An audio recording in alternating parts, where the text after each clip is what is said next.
Hola Marina, ¿cómo estás hoy? Hola, Ben, pues fenomenal. ¿Tú cómo andas? ¿Cómo ando? Oh, I love that expression. ¿Cómo andas? I feel fantastic. Estoy fenomenal. Estoy muy bien, gracias. It's a great way of saying, how are you today? ¿Cómo andas? No? Yes. Any other cool ways of saying, how are you today? ¿Qué hay? It's a very typical way of people greeting each other in Spanish. Hola, ¿qué hay? Literally, what is there? But it means what's going on. Okay, so ¿cómo andas or qué hay?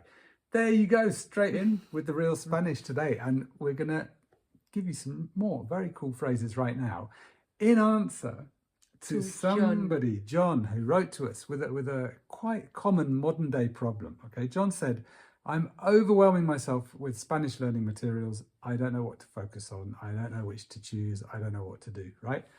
We all do this these days, don't we? Some people more than others. Me particularly, you're learning a new thing and you go to the internet and there's 10 million people who will teach it to you. Yes. There's 1,000 people on Instagram, there's 1 billion people on YouTube, and you start learning from all of them at once. And suddenly by the end of the day, your head wants to explode, right? Some great real Spanish phrases now for how that makes you feel. Marina, the first one of the best words ever invented in Spanish. Estoy agobiada, Ben. Estoy agobiado or agobiada. As usual, these are listed under the video and on our blog, so you can find them all there. Yes, we use this in Spanish always because we don't think there is a perfect suit in English. Perfect translation. Agobiado means you're overwhelmed, you're stressed, everything's too much. In fact, Marina and I have a bad habit of occasionally speaking Spanglish with each other. I'm agobiada, Ben. And so I'm feeling a bit agobiado. Agobiated. I'm agobiated. A bit agobiated. That's even worse Spanglish. But yeah, estoy agobiado. Another way you might feel if you're in John's situation is... Ben, estoy sobrepasada. Estoy sobrepasada or sobrepasado. I'm overwhelmed. I'm overdone. I'm over everything, basically. Estoy saturada, Ben. I'm saturated, literally, with too much work, too much going on, too much information, too many things. Yeah.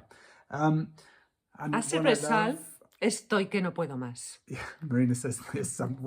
No puedo más, Ben. If Marina ever says to me, Estoy que no puedo más, I grab my keys and I run for the hills because I know it's time to get out of the house. Estoy que no puedo más. I can't take another thing. No, I go to bed when that happens. Yeah, she goes to bed, I go out the door, come back in a few hours. She's had a good sleep, everything's fine. But anyway, estoy, and by the way, I'm bastante inaguantable. I'm pretty unbearable as well cuando estoy agobiado o sobrepasado. So we all have these problems. Anyway, so that's the problem. That's how you feel. We're going to look at some solutions and then we're going to get some more real Spanish for how you feel later when you're light and free and don't have this problem anymore. Okay, so John, this is a very common problem. No, we've all got it today. I'm learning, as you know, because I keep mentioning it in these videos, how to paint. I watch 5,000 YouTube videos and I feel drenched in too much information afterwards. Yes. So what is the solution, Marina, to this common problem? Yes, use what you love and like. Choose the best thing you know and leave the others for later. Yeah, I mean, we're always thinking, oh, that YouTuber, he might teach me a trick for learning Spanish that's better than someone else, or this guy over here, he looks good. On YouTube's just shown me 300 people in the side column. I'm going to go and check all of those. It's better to say, look, I enjoy Notes in Spanish, for example, or I enjoy someone else. I'm going to stick with them, okay? Another thing we think is look for people con recorrido. What does that mean? Con recorrido, with experience, with teaching experience, yes. So, over the years. Probably better to have a look at somebody who's got hundreds of videos and thousands of subscribers and to see what they've got to say because, they are gente con recorrido. They've got a track record, no? As I often mention, I'm into my painting and my watercolours. I went on a course earlier this year with a very famous watercolour landscape painter. And I said at the end, what's your advice for getting good at this? And he said, don't go and look at 1 million different painters. Don't go and watch 1 million different YouTube videos. This is very good advice for Ben. Yes, yeah, because I have the same problem as John has of looking at too many things and getting overwhelmed. He said, just paint, just go and paint. Choose a few amazing artists from the past. So for example, for me, it would be John Singer Sargent, who was an amazing watercolorist. Look at them, yes, but then just practice and enjoy it. But whatever you do, don't go and have a look at this course, see what you'll learn there. Go on another course over here, see what you'll learn there. Join another course here, see what you'll learn Buy there. a million books. Buy a million books. Just stick with one thing, okay? And I thought that is the best learning advice for everything. All right, and one more, Marina. Yes, give yourself permission to give up any boring materials or resources. Yeah, we've talked about this before. Some people will join one of the big apps or something and they'll say, oh, I've joined it, I've paid for it, I'm going to work my way through it.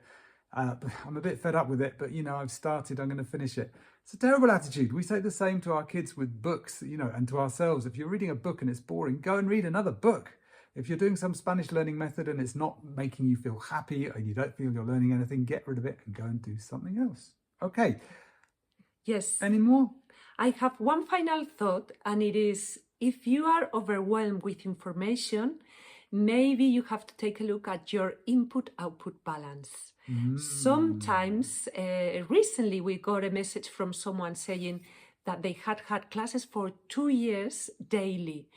If you have classes for 2 years daily and you don't produce, I think your head collapses of information. We are a system, a human system. Things come in, they go out.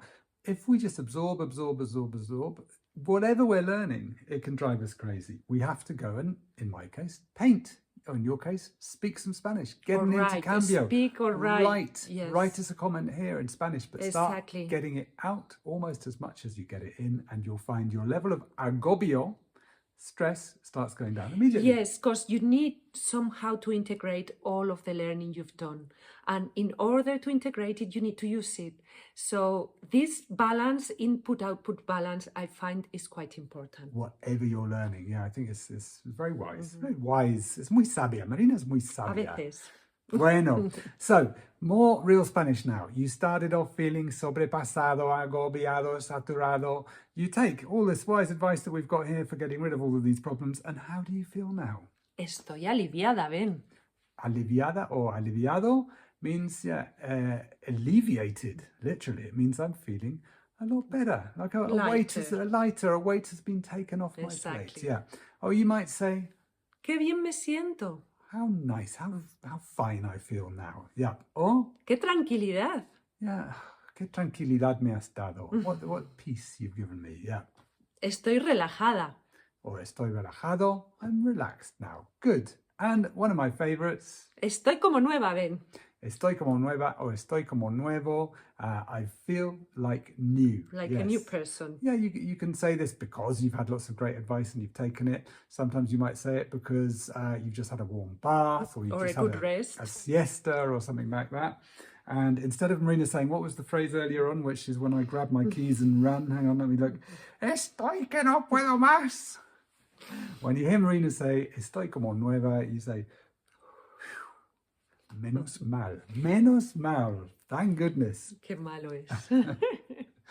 Okay, please share in the comments what you think about all of this, what learning tactics and techniques you have so that you don't feel agobiado or agobiada, but so that you feel tranquilo or tranquila. We'd love to hear from you. And in the meantime, if you want to know what to stick with, of course, our beginner, intermediate and advanced podcasts are very alleviating and relaxing and full of wonderful real Spanish, like the phrases we've used today. If you get the worksheets in our whole enchilada pack, we list all of these, so you've got a constant source of wonderful real Spanish to work with. And of course, make sure you're on our Real Spanish newsletter list so you never miss another video, and you get our How to Get Really Fluent Fast in Spanish free report.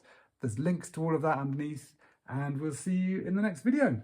Hasta pronto. See you next week. Hasta la semana que viene. Adiós.